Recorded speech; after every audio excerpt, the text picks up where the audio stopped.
हाल ही में भारत के मुख्य न्यायाधीश ने खजुराहो मंदिर की एक टूटी हुई मूर्ति पर टिप्पणी की, जाओ भगवान से ही कुछ करने को कहो।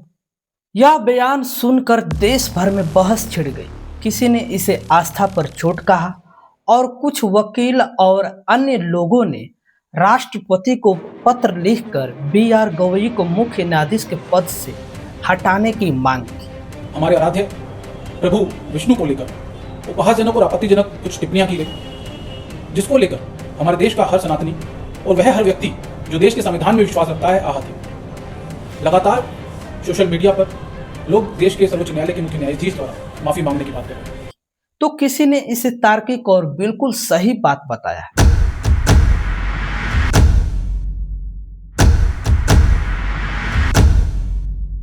लेकिन सवाल सिर्फ इतना ही नहीं है कि मूर्ति टूटी क्यों या उसकी रक्षा कौन करेगा।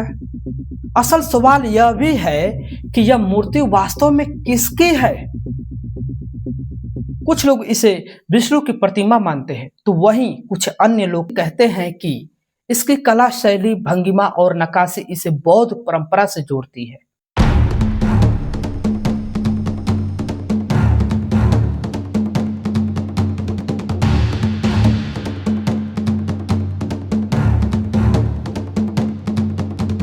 भारत में मूर्ति कला की परंपरा वैदिक धर्म से नहीं बल्कि बौद्ध और जैन परंपरा से शुरू होती है। वैदिक धर्म या काल में वैदिक देवताओं की पूजा केवल यज्ञ और मंत्रों से होती थी।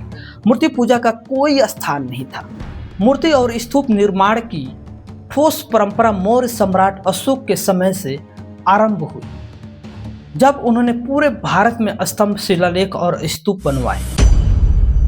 इसी परंपरा को आगे बढ़ाते हुए भारत की कला का उत्कर्ष बौद्ध कला में हुआ।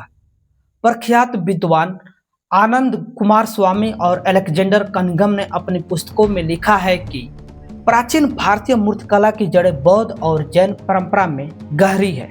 अब आते हैं खजुराहो पर। 10वीं से 12वीं शताब्दी के बीच चंदेल वंश ने बड़े मंदिरों का निर्माण कराया। इन्हें कामकला और योग की मूर्तियां अंकित की गई। यही वजह है कि खजुराहो की कई मूर्तियों की पहचान पर आज भी विवाद है। कुछ विद्वान इन्हें वैष्णव या शैव परंपरा से जोड़ते हैं, तो कुछ इसे बुद्ध या बोधिसत्व अवलोकितेश्वर की प्रतिमाएं मानते हैं। अब ये अवलोकितेश्वर कौन है? अवलोकितेश्वर बौद्ध धर्म में एक बोधिसत्व यानी ऐसा महापुरुष जिसने बुद्धत्व प्राप्त करने का सामर्थ्य पाया, लेकिन करुणा के कारण खुद निर्वाण में प्रवेश न करके दूसरों की मदद करने का व्रत लिया। अवलोकितेश्वर का अर्थ है करुणा से संसार को देखने वाला।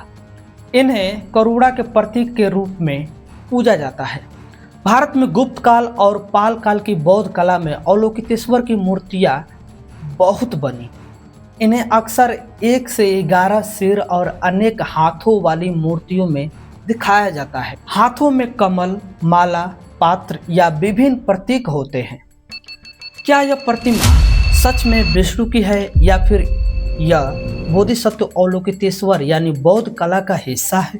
इतिहास और पुरातत्व हमें यही बताते हैं कि भारत की मूर्ति कला की गहरी जड़ें बौद्ध परंपरा में है, और यही बहस आज भी जिंदा है, जब सुप्रीम कोर्ट की एक टिप्पणी ने इस मुद्दे को फिर से सुर्खियों में ला दिया है।